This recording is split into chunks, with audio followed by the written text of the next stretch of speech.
এই গল্প অনেক দিন আগের। তখন জঙ্গলে গিয়ে পশু পাখি শিকার করা আইনত দণ্ডনীয় অপরাধ ছিল না। গরিব রামু একজন ব্যাধ, শিকার করেই তার পেট চলে। প্রতিদিনের মতন আজও তীরধনুক কাঁধে নিয়ে ব্যাধ রামু বেরিয়েছে শিকারের উদ্দেশ্যে। শুনেছি উত্তরের জঙ্গলে মানুষ খেকো বাঘ আছে, একবার মুখোমুখি হলেই বিপদ। তীর ধনুক নিয়ে তো আর মানুষ খেকোর সাথে পেরে উঠবো না।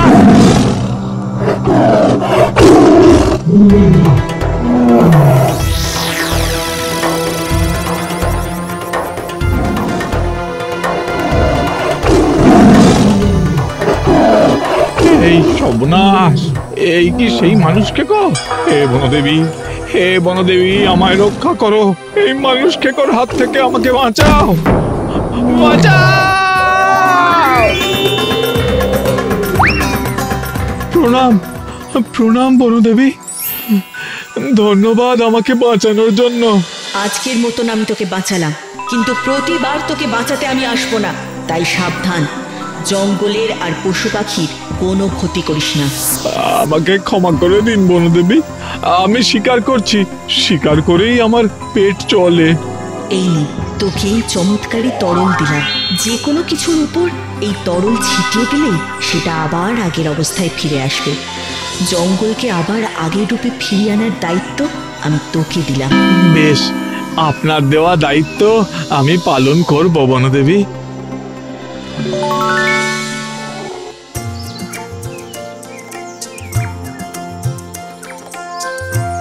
ইস, কাঠুরেরা সব গাছ কেটে ফাঁকা করে দিয়েছে, এদের এবার আগের অবস্থায় ফিরিয়ে আনতে হবে। হ্যাঁ,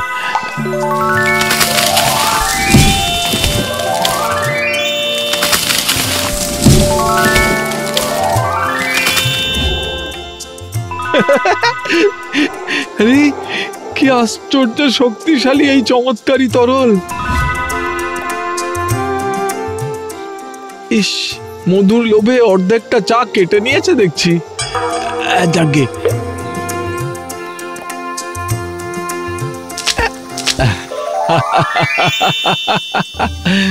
আরে বাবা বাবা বা, যাই যাই, বাড়ি গিয়ে গিন্নিকে এই আশ্চর্য জিনিসটা আগে দেখাই।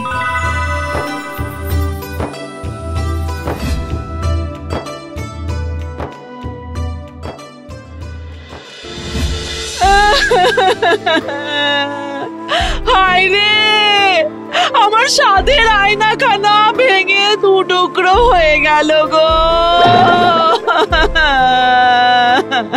গিন্নি, গিন্নি, গিন্নি গো, এ কি আয়নাখানা ভেঙে ফেললে?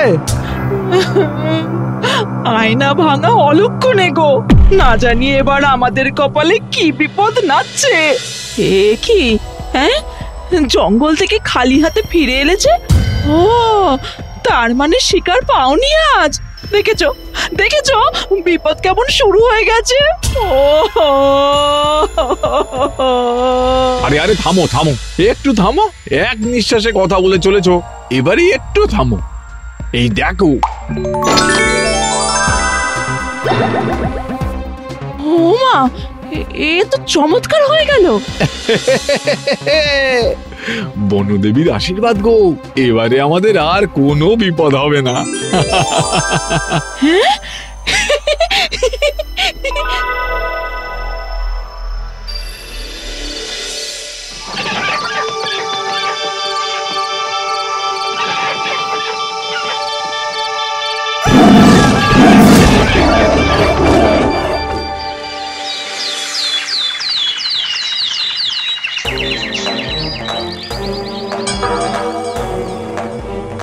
এত বড় সাহস বাঘের, রামু বেদের বাড়িতে এসে মুরগি নিয়ে গেল।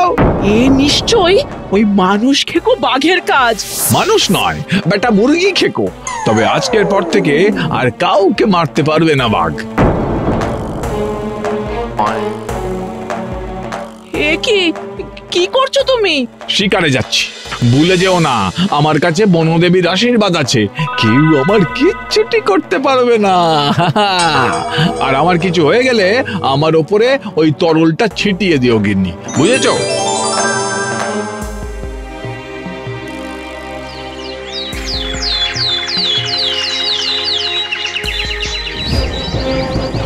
বেরিয়ে আয় বেটা মানুষকে কো, আজ তোর একদিন কি আমার একদিন, আমার মুরগি খেয়ে নেওয়া।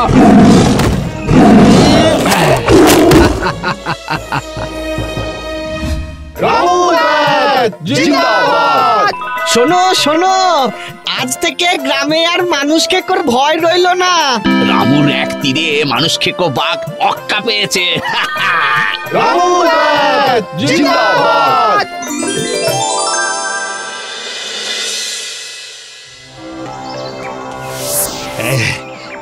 তুমি সঙ্গে না থাকলে এই গভীর জঙ্গলে ঢুকে গাছ নিয়ে যাওয়ার সাহস পেতাম না রামু।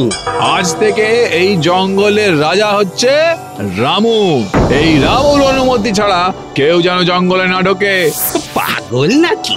আমরা কাঠের ব্যবসা করে খেতে চাই, বাঘের পেটে যেতে চাই না।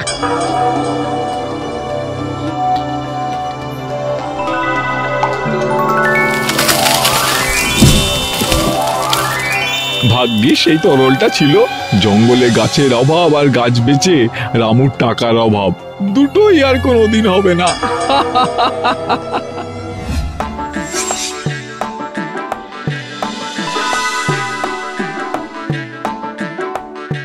কে গেনে, এখন কেমন লাগছে? দারুণ দারুণ, কত বড় বাড়ি হয়েছে আমাদের, তাই না? এখন গ্রামে সবাই তোমাকে এক ডাকে চেনে। এসব যে কোনোদিনও হবে আমি তো ভাবতেই পারিনি। আমিও ভাবিনি, সবই এই তরলের কামাল।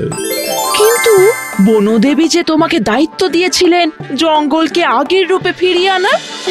ও মা, আমি তো সেই দায়িত্বই পালন করছি, তবে মাঝখান থেকে বুদ্ধি করে কিছু মুনাফা লুটে নিচ্ছি।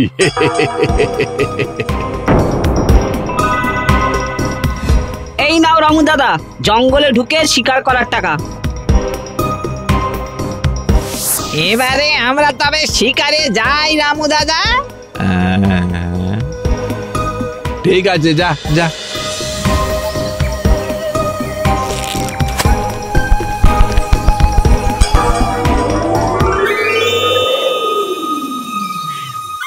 জঙ্গলে আবার শিকার, এত বড় সাহস! আমাদের ক্ষমা করে দিন বনদেবী, আমরা কিন্তু রামু দাদার হাতে টাকা দিয়ে তবেই জঙ্গলে ঢুকেছি। রামু দাদা আমাদের অনুমতি দিয়েছে শিকার করার, আমাদের কোনো দোষ নেই। রামু, সে অনুমতি দেওয়ার কে? সেই তো এখন নিজেকে জঙ্গলের রাজা বলে। তাই না? ওরে বাবা, পালা রে পালা, আর কোনোদিন শিকারে আসবো না, পালা।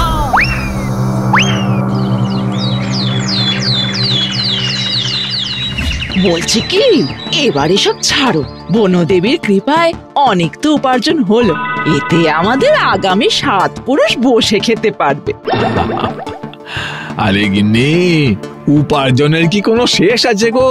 দেখবে একদিন এই রামু জমিদার হবে, তারপর রাজা, আর তারপর হবে এই যা। সর্বনাশ, এ কি হয়ে গেল?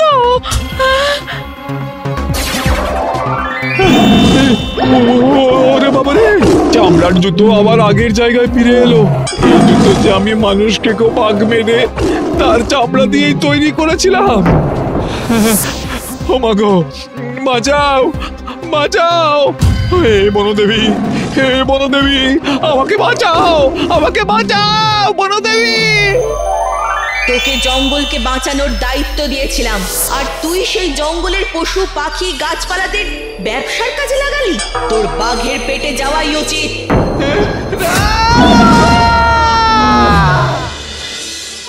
প্রকৃতি আমাদের সম্পদ, তাকে রক্ষা করা আমাদের দায়িত্ব।